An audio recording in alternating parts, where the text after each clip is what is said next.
see this mid position bulb, and wherever you see the mid position bulb, that means it's the Y plant system.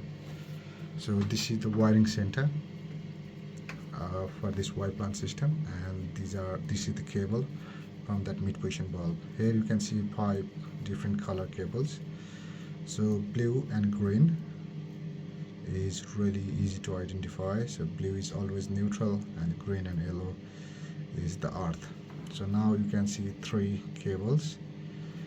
So here is the orange, white and gray.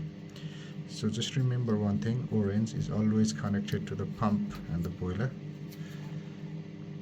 So even in a S plant system, this is always connected to the pump and boiler. And now left to white and gray. So gray is connected to the cylinder thermostat 8.2.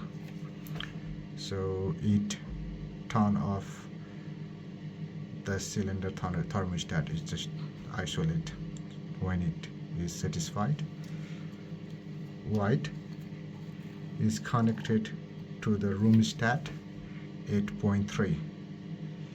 What it does is it calls heat, means it's the switch live. So yeah, so this is how they are identified, and this is the point where they are connected.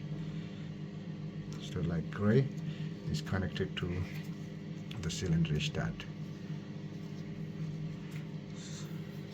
So here you can see cylinder stat. From here